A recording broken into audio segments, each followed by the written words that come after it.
তানিশা রুমের সামনে দিয়ে যেতে থমকে দাঁড়ালো জোনাকি। মাত্র 14 বছর বয়সী মেয়ের রুম থেকে চিরচেনা সেই গঙ্গানোর শব্দ ভেসে আসছে। এর রহস্য কি? জোনাকি গুটি গুটি পায়ে দরজার দিকে এগিয়ে গেল। আস্তে আস্তে পর্দা ফাঁকা করে রুমের ভেতর তাকাতেই চমকে ওঠে জোনাকি। জোনাকি তার নিজের চোখকে কিছুতেই বিশ্বাস করতে পারছে না। মাত্র 14 বছরের কিশোরী তানিশা 35 বছর বয়সী বাবুর সাথে করেছে। যে বাবুর সাথে মাত্র কয়েক বছর আগে লাভ ম্যারেজ হয়, সেই বাবু কি করে জোনাকির আপন ছোট বোনের সাথে এমন নোংরামি কাজ করতে পারে? মাত্র 14 বছর বয়সী তানিশাকে পেয়ে বাবু যেন পাগলা ঘোড়া হয়ে গেছে। অথচ আজ কয়েক মাস ধরে বাবু জোনাকির দিকে ফিরেও তাকায়নি।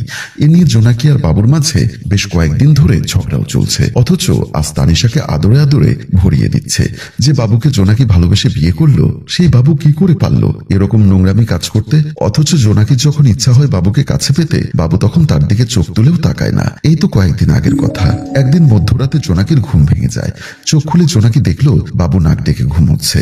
ঘুমন্ত বাবুকে দেখে জোনাকির মনে কামনা জাগ্রত হলো। জোনাকি শোয়া থেকে উঠে বসে বাবুকে ডাকতে লাগলো। জোনাকির ডাক শুনে বাবু তাড়াহুড়ো করে উঠে বসে বলল, কি হয়েছে? এত রাতে তুমি আমাকে ডাকছো কেন? কেন ডাকছি তুমি কি বুঝতে পারছো না? কেন ডাকছো তুমি না বললে আমি কি করে বুঝবো? বাবু, আমরা স্বামী স্ত্রী মেলামেশা করি না আজ কতদিন হয়েছে, তা তুমি বলতে পারো? তুমি এত রাতে আমার ঘুম ভাঙিয়েছো এই কথাগুলো বলার জন্য? কাল সকালে যে আমার অফিস আছে সে কথা কি তুমি ভুলে গেছো?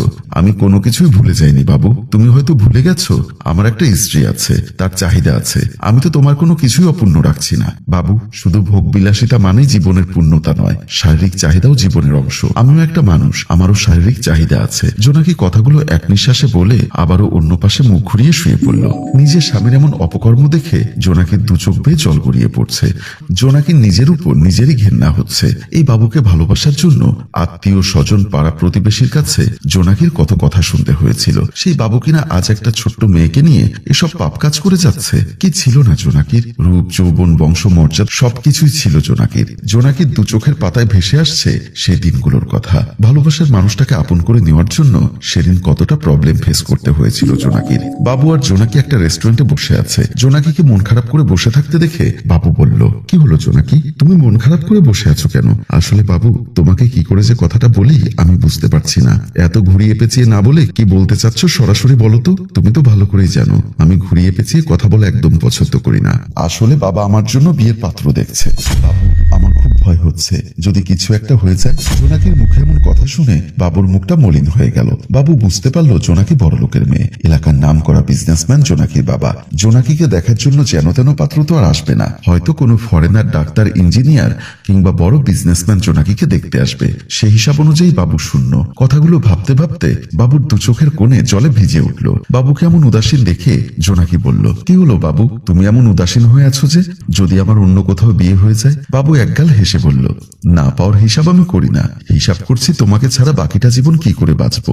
তোমার শূন্যতা আমি কি করে পূরণ করব জোনাকি? বাবুর মুখে এমন কথা শুনে জোনাকি বাবুর দিকে অপলক দৃষ্টিতে তাকিয়ে আছে। বাবুর গাল পেয়ে দু চোখের লোনা জল গড়িয়ে পড়ছে। কতটা কষ্ট পেলে একটা পুরুষ কান্না করতে পারে। বাবুকে ছোট বাচ্চার মতো কান্না করতে দেখে জোনাকি বাবুর চোখের জল মুছে দিয়ে পড়ল, তুমি আমাকে খুব ভালোবাসো তাই না? বাবু জোনাকির কথার কোনো উত্তর দিতে পারল না। বাবুকে চুপ থাকতে দেখে জোনাকি আবারও বলল, বাবু ভেঙে পড়ো না, আমার উপর ভরসা রাখো।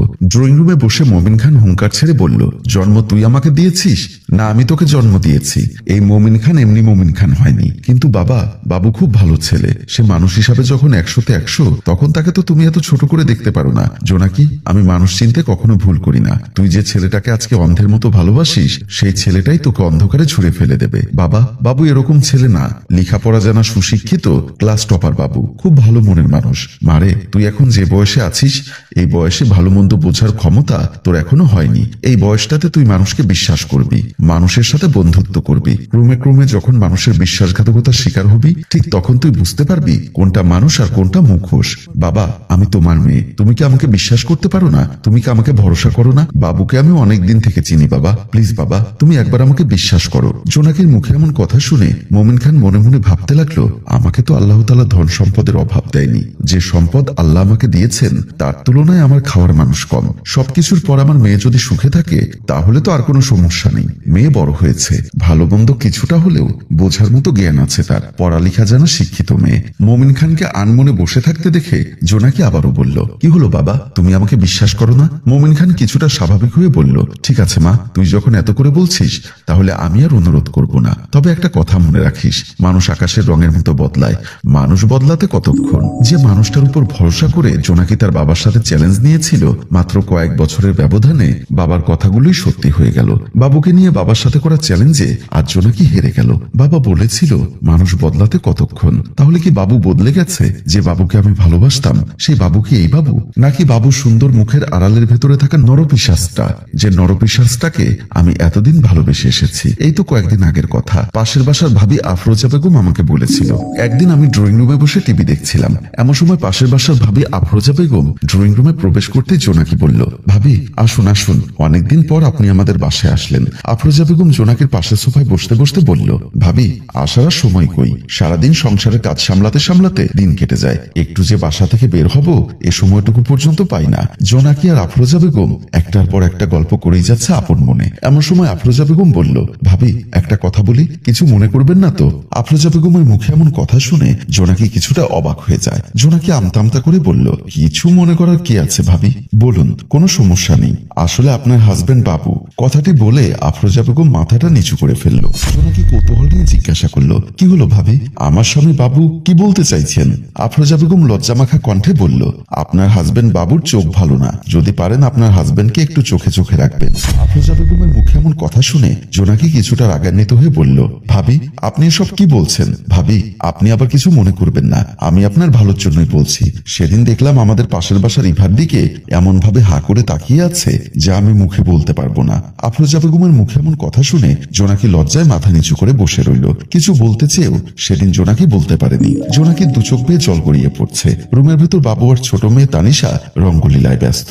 জোনাকি আর নিজেকে ধরে রাখতে পারছে না, রাগ আর ঘৃণা নিয়ে রুমের ভেতরে প্রবেশ করলো। জোনাকি রুমের ভেতর প্রবেশ করতেই বাবু আর তানিশা চমকে ওঠে। জোনাকিকে দেখে বাবু কাপা কাপা গলায় বলল, তো তুমি না ঘুমিয়েছিলে? কেন, আমি কি তোমাকে ডিস্টার্ব করে ফেললাম? বাবু বলল, আসলে তানিশা রুমে একা একা ঘুমোয় তো, তাই দেখতে এসেছিলাম, রাতে ভয় টয় পাই কিনা। চুপ, একদম চুপ, আর একটাও মিথ্যা কথা বলবে না। এত বছর তুমি আমাকে মিথ্যার ধোঁয়াশাচ্ছন্ন করে রেখেছো, আজ তোমার আসল সত্যটা আমার কাছে স্পষ্ট। বাবু আমি তোমাকে অন্ধের মতো বিশ্বাস করেছিলাম, ভালোবাসার পবিত্র বাঁধনে আমি এই সংসার তিল তিল করে সাজিয়েছি, অথচ আমি একটা অপবিত্র মানুষকে আমার পবিত্র মন্দিরে বসিয়ে রেখেছি। বাবু এবার বুঝতে পেরেছে সে জোনাকির কাছে ধরা পড়ে গেছে। বাবু আজ কতটা দিন ধরে জোনাকিকে যন্ত্রণার মধ্যে রেখেছে, যাকে শারীরিক ও মানসিক যন্ত্রণা বলে। বাবু কিছু একটা বলতে যাবে, এমন সময় জোনাকি বলল, চুপ বাবু, আমি আর কোনো মিথ্যা কথা শুনতে চাই না। তোমাকে ভালোবেসে আমি নিজেকে যতটা ভাগ্যবতী মনে করেছিলাম, আজ কেন জানি মনে হচ্ছে আমার মতো অভাগা এই পৃথিবীতে আর কেউ নেই। বাবু আমার একটা স্বপ্ন ছিল কি জানো, আমি আল্লাহর কাছে সবসময় চাইতাম আমার মৃত্যু যেন তোমার আগে হয় এবং আমি যেন তোমার বুকে মাথা রেখে মরতে পারি, কিন্তু সেই স্বপ্নটা আমার আর পূরণ হলো না। বাবু আমি সিদ্ধান্ত নিয়েছি আমি তোমাকে কালই ডিভোর্স দিব, কারণ বিশ্বাসঘাতককে আর দ্বিতীয়বার বিশ্বাস করতে নেই। জোনাকির এমন সিদ্ধান্ত শুনে বাবু কান্না করতে লাগলো আর দুহাত জোর করে জোনাকির কাছে ক্ষমা চাইতে লাগলো। সম্মানিত ভিউয়ার্স, আমাদের গল্পটি যদি আপনাদের ভালো লেগে থাকে তাহলে লাইক, কমেন্ট ও শেয়ার করে আমাদের পাশেই থাকুন। গল্পটির রচনা ও পরিচালনায় মোশাররফ হোসাইন মৃদুল, চিত্রগ্রহণ ইফতি হুসাইন। ধন্যবাদ।